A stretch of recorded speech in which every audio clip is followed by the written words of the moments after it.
Hello दोस्तों, एक बार फिर से स्वागत करते हैं आप सभी लोगों का उदित एकेडमी की इस रैंकर सीरीज में। चलिए,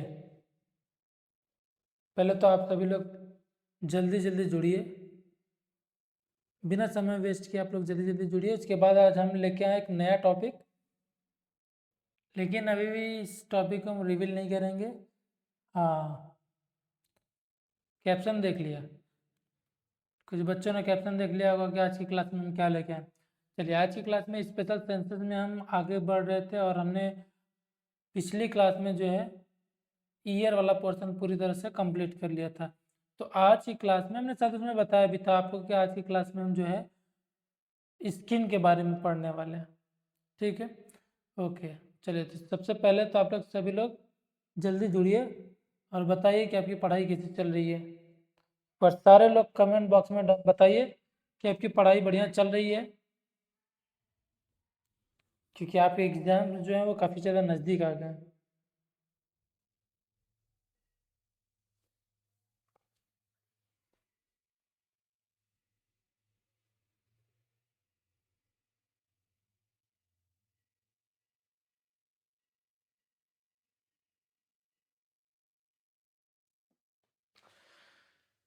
ओके, चलिए सभी बच्चों को गुड इवनिंग, राधे राधे। तो आ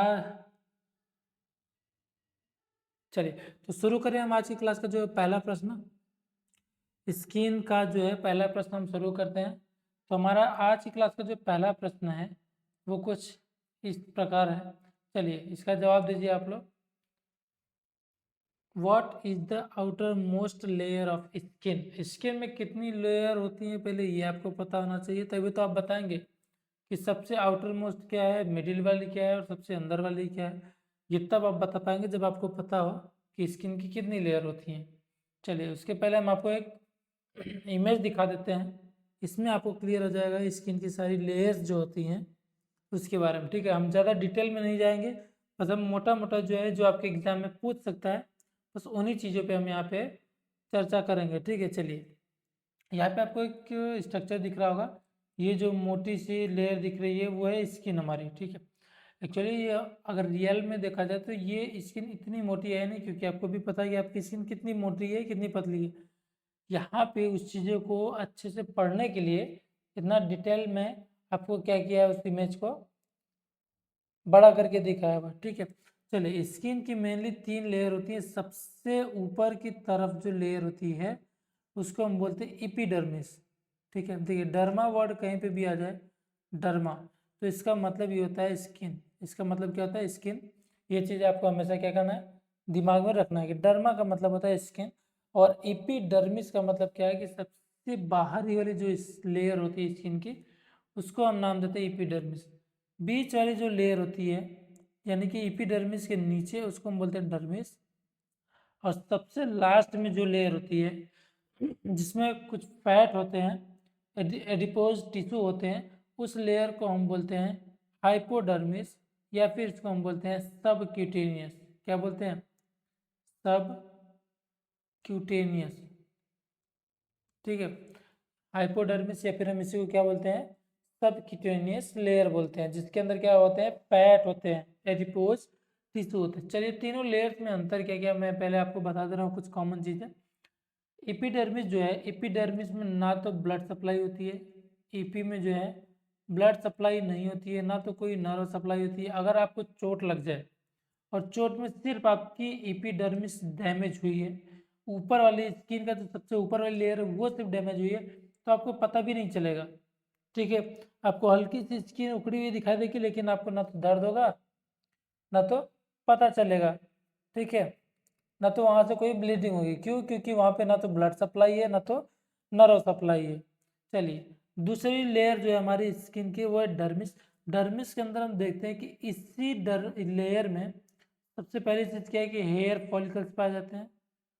हेयर फॉलिकल्स या हेयर रूट किस में पाए जाते हैं, डर्मिस में पाए जाते हैं। उसके अलावा ये दिख रहा है हमें क्या, लिम्फेटिक वेसल्स और ब्लड वेसल्स। यहाँ पे लिम्फेटिक वेसल्स लिखा है, इसको हम बोल सकते हैं ये क्या, ब्लड वेसल्स है। ये ब्लड वेसल्स अगर पूछे कोई कि किस लेयर में होती है, तो देखिए यहाँ पे है ना, ये ब्लड सप्लाई यहाँ पे ऐसे गई हुई है।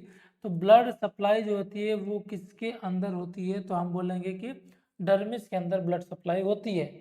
ठीक है, अगर इंजरी डर्मिस तक पहुंच चुकी है तो हमें वहाँ पे ब्लीडिंग देखने को मिलेगा। तो सबसे पहली चीज़ क्या हमने बताया आपको, हेयर फॉलिकल, जहाँ से हेयर्स निकलते हैं। हेयर्स के निर्माण के लिए, जो हेयर का ग्रो होता है, ग्रोथ के लिए हेयर फॉलिकल्स का होना जरूरी है। तो जहाँ फॉलिकल्स होंगे वहीं पे हेयर निकलेगा।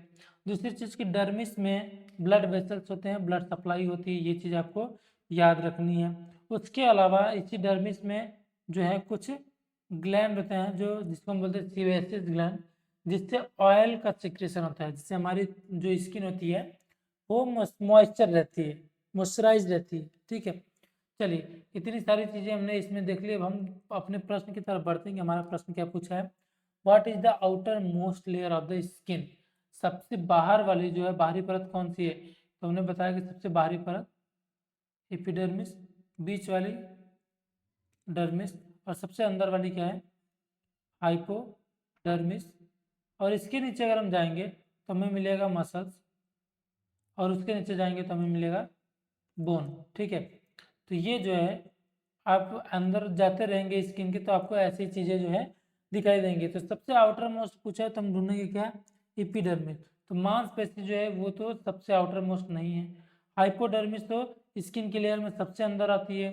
एपिडर्मिस जो है वो क्या है, आउटर मोस्ट लेयर होती है, यानी कि सबसे बाहर जो लेयर पाई जाती है उसको हम बोलते हैं एपिडर्मिस। ठीक है, तो ऑप्शन बी जो हमारा यहाँ पे ये करेक्ट आंसर हो जाएगा। बाकी क्या, जो डर्मिस है वो तो क्या है, दूसरे नंबर पे आती है, तो ये भी रॉन्ग आंसर हो जाएगा। तो इतनी बात समझ में आई आपको कि सबसे बाहरी लेयर कौन सी है, बीच वाली लेयर कौन सी है, और सबसे अंदर वाली स्किन की लेयर क्या थी। अच्छा, स्किन का क्या रोल है हमारी बॉडी में। अगर आप कभी सोचें कि लोग इंसान की सुंदरता देखते हैं, लेकिन सुंदरता वो सिर्फ इसी स्किन के ऊपर डिपेंड करती है। बात समझ में आ रही कि नहीं। अगर हम स्किन को हटा दें तो बाकी लोग जैसे दिखते हैं वैसे हम भी दिखेंगे, और वैसे ही आप भी दिखेंगे, क्योंकि स्किन हटाने के बाद पूरी सुंदरता सिर्फ एक एनाटॉमिकल स्ट्रक्चर में बदल जाती है। ठीक है, चलिए इसके अलावा इसका काम क्या होता है, हमारे जो इंटरनल ऑर्गन है, मसल्स है, बोन है, उनको इंजरी से बचाना। दूसरी चीज़ क्या है कि कोई भी बैक्टीरिया वायरस डायरेक्टली क्या हो हमारे मसल्स या फिर हमारे इंटरनल ऑर्गन तक न पहुंच पाए, इसलिए भी क्या होते हैं, स्किन एक बैरियर का काम करते हैं।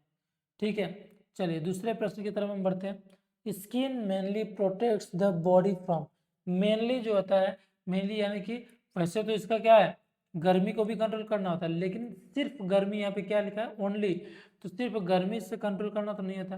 प्रकाश से कंट्रोल करना, ये तो कोई प्रोटेक्शन नहीं हुआ। साउंड, ध्वनि से कैसे स्किन प्रोटेक्ट करेगा।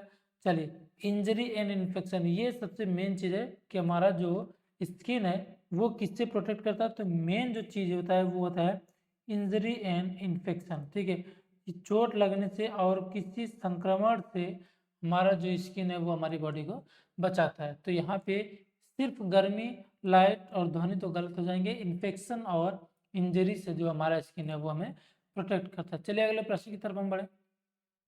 ये पूछ रहा है कि which pigment gives colour to skin, कौन सा ऐसा पिगमेंट है, कौन सा ऐसा रंग जो है, रंग है जो जिससे हमारा जो स्किन है वो डार्क या फिर फेयर देखने को मिलता है। होता ना कि लोग गोरे और कालों में भेद करते हैं, तो वो भेद सिर्फ इसी पिगमेंट की वजह से होता है, किसी में ज़्यादा है किसी में कम है। तो आप उस पिगमेंट का नाम बताइए। चलिए, हीमोग्लोबिन, हीमोग्लोबिन से तो हमारा जो आरबीसी है ना, ब्लड जो है, हम बोल सकते हैं कि जो पूरा ब्लड है वो रेड दिखता है। तो रेड कलर का पिगमेंट होता है जिसका नाम है हीमोग्लोबिन, जो ब्लड में पाया जाता है। ये तो यहाँ पे गलत हो जाएगा। दूसरा कह रहा है मिलेनिन, क्या मिलेनिन होता है। तीसरा है कैल्शियम, कैल्शियम से कलर नहीं होता है। प्रोटीन, प्रोटीन से भी कोई कलर नहीं होता है। यहाँ पे जो राइट आंसर हो जाएगा वो हो जाएगा मिलेनिन।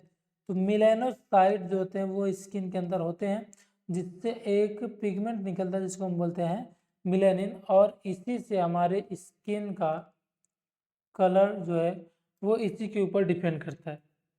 ठीक है, इस मिलेनिन को बनाने के लिए एक हार्मोन की जरूरत पड़ती है जिसको हम बोलते हैं एमएसएच। एमएसएच जो होता है मिलेनोसाइट स्टिमुलेटिंग हार्मोन, और ये जो हार्मोन है वो बनता है पिट्यूटरी से, और वो आके मिलेनोसाइट को स्टिमुलेट करता है जिससे क्या बनता है मिलेनिन। अब ये मिलेनिन एक गोरे आदमी में भी ज़्यादा बनने लगता है तब जब वो धूप में जाए, है कि नहीं। आपने देखा होगा कि जब कोई आदमी धूप में ज़्यादा ट्रैवल कर लेता है तो वहाँ पे जितना एक्सपोजर धूप का होता है उसके स्किन पे उतना ही ज़्यादा मिलेनिन का सिक्रीशन होता है, ठीक है। यानी कि जो एमएसएच है वो हमारे स्किन को बचाने के लिए, धूप के यूवी रेज से बचाने के लिए किसका सिक्रीशन करता है, वो मिलेनिन का सिक्रीशन करता है जिससे हमारी स्किन में कोई प्रॉब्लम ना हो, ठीक है। तो यही मिलेनिन जो है वो हमारे स्किन के कलर के लिए रिस्पॉन्सिबल है। चलिए अब यहाँ पे भी देखिए, हाँ ये कोई फेयर लवली का प्रचार नहीं है, इसमें आप देखिए ये बहुत ज़्यादा फेयर है, ठीक है, और ये बहुत ज़्यादा डार्क है। अब देखिए चेहरा तो एक ही जैसा है लेकिन इनके बीच में कलर का डिफरेंस है। किसका डिफरेंस है, कलर का। और वो कलर किसकी वजह से हुआ है, स्किन के पिगमेंटेशन की वजह से। अब वो पिगमेंट का नाम क्या है, उसका नाम ही है मिलेनिन। जो भी हमने बताया उसका नाम क्या है, मिलेनिन नाम का पिगमेंट है। जिसमें कम है वो ज़्यादा फेयर है, जिसमें ज़्यादा है वो ज़्यादा डार्क है। चलिए अगले प्रश्न की तरफ हम बढ़े। Which layer contains blood vessels, पूछ रहा है कि स्किन का कौन सा लेयर होता है जिसमें ब्लड वेसल्स यानी कि रक्त वाहिकाएं पाई जाती हैं। वो हमने आपको इसी में बताया ना कि ब्लड वेसल्स जो होती हैं, ब्लड वेसल्स वो किस लेयर में होती हैं, तो वो डर्मिस में प्रेजेंट होती हैं। वो हाइपोडर्मिस में, देखिए डर्मिस के ऊपर नहीं होती हैं, बाकी डर्मिस के नीचे प्रेजेंट होती हैं। तो ये पूछे कि किस लेयर में होती हैं, वहाँ पे एपिडर्मिस डर्मिस ऐसे ऑप्शन हो तो हमारा जो है राइट आंसर हमेशा क्या जाएगा, हमेशा डर्मिस जाएगा। चलिए तो यहाँ पे देख लेते हैं हम, क्या नाखून में ब्लड वेसल्स होती है, नहीं। आउटर लेयर यानी कि एपिडर्मिस में होता है क्या, आउटर लेयर यहाँ पे लिखा हुआ है और यहाँ पे एपिडर्मिस, ये दोनों ऑप्शन तो एक ही हो गए, और इन दोनों ही में ही ब्लड वेसल्स नहीं होती हैं। तो ऑप्शन जो हमारा ए है जिसका नाम क्या है डर्मिस, इसमें होती हैं ब्लड वेसल्स।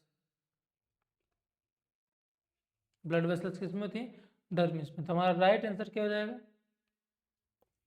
राइट आंसर जो हमारा हो जाएगा ऑप्शन ए, ठीक है। ऑप्शन ए राइट आंसर हो जाएगा, बाकी के तीन ऑप्शन यहाँ पे गलत। चलिए अगले प्रश्न की तरफ हम बढ़े। Sweat is produced by, sweat यानी कि पसीना, पसीना जिसको हम क्या बोलते हैं, श्वेत। बताइए स्वेट यानी कि पसीना जो है वो कहाँ से बनता है, क्या वो ऑयल ग्लैंड से बनता है, या स्वेट ग्लैंड से बनता है, नर्व से बनता है, या हेयर फॉलिकल से बनता है। चलिए नाम से ही पता चल जा रहा है, हेयर फॉलिकल्स को हम सीबेसिस के नाम से भी जानते हैं, ठीक है। किस नाम से, सीबेसियस के नाम से भी जानते हैं, सीबेसियस ग्लैंड। इसका काम क्या होता है, हमारी स्किन को मॉइस्चर करने के लिए। दूसरा स्वेट ग्लैंड, नाम से ही पता चल रहा है कि पसीने वाली ग्रंथि, तो ये पसीना बनाएगी, नर्व नहीं।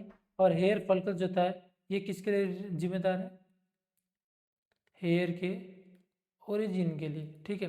यहीं से जो हमारे वो हेयर्स का निर्माण होता है। तो ऑप्शन बी जो है वो करेक्ट आंसर हो जाएगा, बाकी के तीन ऑप्शन जो है वो गलत हो जाएंगे, ठीक है।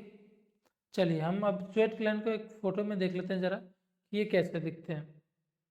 स्वेट ग्लैंड जो होते हैं वो मेनली दो टाइप के होते हैं, ठीक है, जिसका एक का नाम है एक्रिन, एक का नाम है एपोक्रिन। देखिए दोनों में अंतर क्या है, दोनों में अंतर ये है कि एक जो है वो डायरेक्टली स्किन में खुला हुआ है, देखिए डायरेक्टली किस में खुला हुआ है, स्किन में खुला, जिसका नाम है एक्रिन। दूसरा जो है इसमें अंतर ये है कि ये भी स्वेट ग्लैंड ही है लेकिन ये डायरेक्टली स्किन में न खुल के बल्कि किस में खुला हुआ है, हेयर रूट में, जो फॉलिकल्स हैं हेयर के उसके साथ खुला हुआ है, ठीक है। ये जो हेयर के फॉलिकल्स हैं उनके साथ खुला हुआ है, और ये हेयर्स के साथ यानी कि जो बाल हैं, बालों के जड़ के साथ ऐसे से बाहर निकलता है, यहाँ पे ऐसे फैल जाता है। तो एपोक्रेन जो है ये ज़्यादातर उन एरिया में पाया जाता है जहाँ पे बाल ज़्यादा, जैसे कि हेड में, एक्जिला में, यानी कि जो हमारा आर्मपिट होता है, ठीक है। और उसके बाद क्या है, ग्रॉइन एरिया में ये जहाँ पे ज़्यादा हेयर होते हैं वहाँ पे एपोक्रीन देखने को मिलता है। बाकी जो एक्रिन है ये पूरी बॉडी में होती है, ठीक है, मतलब एवरीवेयर, हर जगह पे एक्रिन ग्लैंड जो होती है, स्वेट ग्लैंड, वो पाई जाती है। तो इन दोनों जो ग्लैंड है वो पसीना का उत्सर्जन करने के लिए ही होती है। अच्छा, अब आपसे पूछा जाए कि पसीने का उत्सर्जन क्यों जरूरी है, तो आप क्या बताएंगे?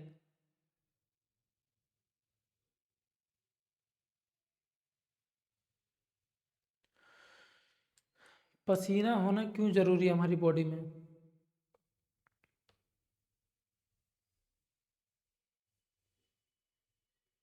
चलिए, देखिए पसीना होना इसलिए ज़रूरी है, जब हमारे बॉडी का टेम्परेचर बढ़ने लगता है ना, टेम्परेचर जब बढ़ने लगता है, एक एग्जांपल लेते हैं, मान लीजिए कोई ऐसा एक मशीन है जैसे जनरेटर, ये जनरेटर जब चलने लगता है तो उसका टेम्परेचर धीरे धीरे बढ़ने लगता है।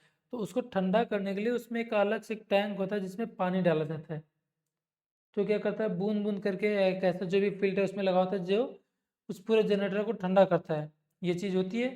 वैसे ही हमारे बॉडी में जब हीट बढ़ने लगता है तो एक्सटर्नल इन्वायरमेंट से इंटरनल इन्वायरमेंट को, यानी कि बाहर के टेम्परेचर से बॉडी के टेम्परेचर को अलग करने के लिए पसीने का उत्सर्जन होता है, जिससे हमारी पूरी बॉडी गीली हो जाती है, और गीला होने के बाद हमारे बॉडी का जो टेम्परेचर होता है वो डाउन हो जाता है।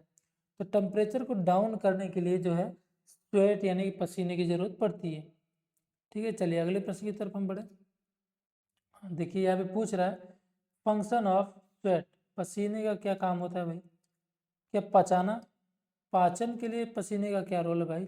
और गति, हमारे चलने फिरने के लिए पसीने का कोई रोल नहीं, बिल्कुल नहीं। हाँ, कूलिंग द बॉडी, ये हो सकता है कि कूलिंग बॉडी, बॉडी को ठंडा करने के लिए, शरीर को ठंडा करने के लिए हमारे पसीने की ज़रूरत होती है। ठीक है, सोचने के लिए तो नहीं होती है। ठीक है, तो तीन ऑप्शन तो सरासर गलत है। कूलिंग ऑफ बॉडी, शरीर को ठंडा करने के लिए हमें पसीने की ज़रूरत होती है। ठीक है, चलिए अगले प्रश्न की तरफ हम बढ़े। हेयर ग्रोस फ्रॉम, बाल कहाँ से बढ़ते हैं? क्या वो स्किन, आपने देखा होगा कि क्या स्किन के पोर्स से नहीं, पोस्ट से क्या होता है, स्वेट जो होती है वो बाहर निकलती है, स्वेट जो होती है यानी पसीना जो होती है वो बाहर निकलती हैं, वो प्रोड्यूस होती है, या फिर हम बोल सकते हैं कि एक्सक्रीट आउट होती हैं, एक्सक्रीट आउट होती हैं यानी कि बाहर निकलती हैं।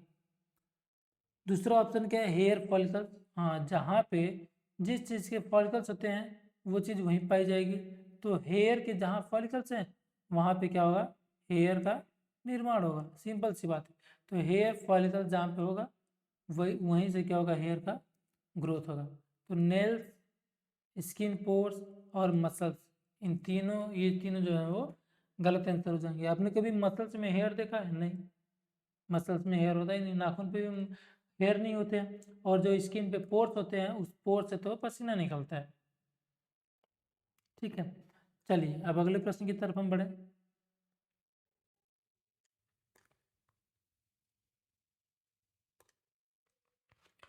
नेल्स आर मेड ऑफ, नाखून किस चीज के बने होते हैं? नाखून जो हैं वो किस चीज के बने होते हैं? क्या वो हड्डी के होते हैं, क्या वो फैट के होते हैं, वसा के, या फिर ब्लड के बने होते हैं, या केराटिन के बने होते हैं? देखिए हमारे जो नेल्स होते हैं वो बोन तो नहीं होते हैं, फैट भी नहीं होते हैं, ब्लड भी नहीं होता, ये तीनों चीज़ें तो आप क्लियर ही हैं। बचा एक ऑप्शन केराटिन। देखिए अब केराटिन क्या है, ये भी क्या होता है, ये एक तरीके का अमाइनो एसिड या फिर हम बोल सकते हैं कि प्रोटीन होता है। ठीक है, जो कहाँ बनता है, ये हमारा पूरा नेल का स्ट्रक्चर है, जिसमें हम नीचे की तरफ देखते हैं यहाँ पे एक नेल मैट्रिक्स, यानी कि यहीं से नाखून बनाने वाला पदार्थ निकलता है जिसको हम बोलते हैं केराटिन। तो जो केराटिन था, ये केराटिन वो कहाँ बनता है, इसी नेल मैट्रिक्स से बनता है। अब केराटिन जो होता है वो अगर बहुत ज़्यादा बनने लगता है तो वो ज़्यादा टाइट हो के किस में कन्वर्ट हो जाता है, नेल में। ठीक है, यानी कि अगर कोई पूछे कि केराटिन क्या होता है, सॉरी नेल, तो हम बोलेंगे हाइपर केरेटिनाइजेशन ऑफ स्किन। एक ऐसा जगह है जहाँ पे केराटिन बहुत ज़्यादा बनता है, जिसकी वजह से वो स्ट्रक्चर हार्ड होकर नेल में कन्वर्ट हो जाता है। ठीक है, और वो बनता कहाँ है, उस नेल के नीचे जस्ट नेल मैट्रिक्स होता है, यहीं से लगातार बनता रहता है और बन बन के आगे बढ़ता रहता है। जैसे आपने देखा होगा कि नाखून बढ़ता है, हम काट देते हैं लेकिन पीछे से नाखून आता रहता है। ठीक है, तो हमारा राइट आंसर जो हो जाएगा यहाँ पे वो हो जाएगा केराटिन। ठीक है, तो ऑप्शन डी जो है कि नेल किस चीज़ का बना होता है, तो नेल बना होता है केराटिन का। नाखून किस चीज़ का बना होता है, तो नाखून केराटिन का बना होता है, बिल्कुल इसको भूलना नहीं है। चलिए अगला प्रश्न है, skin helps in making which vitamin.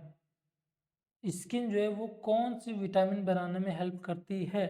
देखिए जब हम धूप में बैठते हैं, आपने भी सुना होगा कि धूप में जब हमारी स्किन पड़ती है, या फिर ऐसे बोलते हैं ना कि धूप में बैठ के ये विटामिन लेनी है ना, वो कौन सी विटामिन होती है जो धूप में बैठने से मिलती है, और वो धूप में बैठने से मिल रही, तो इसका मतलब ये है कि हमारे स्किन पे जब धूप पड़ रही है तो हमारी स्किन एक विटामिन बनाती है, और वो आप विटामिन आप सभी को पता होगा कि विटामिन डी, धूप से कौन सी विटामिन मिलती है, विटामिन डी। तो स्किन का काम ही होता है किस क्या बनाना, कौन सी विटामिन बनाना, विटामिन डी बनाना। तो बिल्कुल कंफ्यूज नहीं होना है। ठीक है, तो विटामिन डी जो है वो हमारा राइट आंसर हो जाएगा। विटामिन ए बी सी जो है वो हमारे स्किन से इनका कोई निर्माण का लेना देना नहीं है। ठीक है, चलिए अब इसके बाद जो है हम आज का आखिरी प्रश्न कर लेते हैं। स्किन का जो है आखिरी प्रश्न नहीं है ये सिर्फ आज का आखिरी प्रश्न है। इसके अलावा भी स्किन में अभी हम आगे जो है कुछ एमसीक्यू को सॉल्व करेंगे। तो चलिए आखिरी प्रश्न की तरफ हम बढ़ते हैं। हमारा जो आज का आखिरी प्रश्न है वो है विच ग्लैंड प्रोड्यूस ऑयल।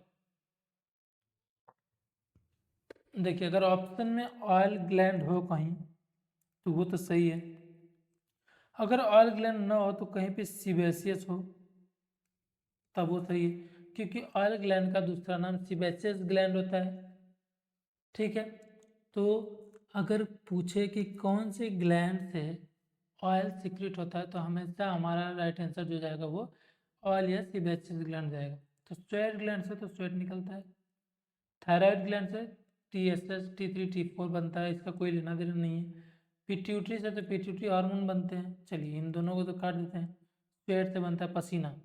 ठीक है, नाम से ही है स्वेट ग्लैंड, तो ये भी ऑप्शन यहाँ पे गलत हो जाएगा। राइट आंसर जो है वो हमारा ऑप्शन बी यानी कि सीबेसियस ग्लैंड। ठीक है, ये आंसर हमारा सही हो जाएगा, बाकी के ऑप्शन सब गलत। चलिए इसको हम फोटोज में देख लेते हैं। ये जो हमारे हेयर्स है ना, ये हेयर फॉलिकल है, हेयर फॉलिकल है। ये देखिए इन्हीं का जो ये फॉलिकल जहाँ से निकलते हैं वहीं पे ये छोटे छोटे ग्लैंड दिख रहे हैं आपको, इसी को हम बोलते हैं सीबेसियस ग्लैंड। क्या बोलते हैं इसको हम, सीबेसियस ग्लैंड। और यहीं से तेल बन के निकलता है और ऐसे यहाँ से निकल के स्किन पे से फैल जाता है, जिससे स्किन हमारी क्या रहती है, मॉइस्ट रहती है। ठीक है, चलिए आई होप कि आपको ये आज की क्लास समझ में आई होगी। अगर आपको स्किन से रिलेटेड, इस क्लास से रिलेटेड कोई भी डाउट हो, कोई कन्फ्यूजन हो, तो आप कमेंट बॉक्स में डाल दीजिए, आपको उसका आंसर ज़रूर मिलेगा। Thank you so much.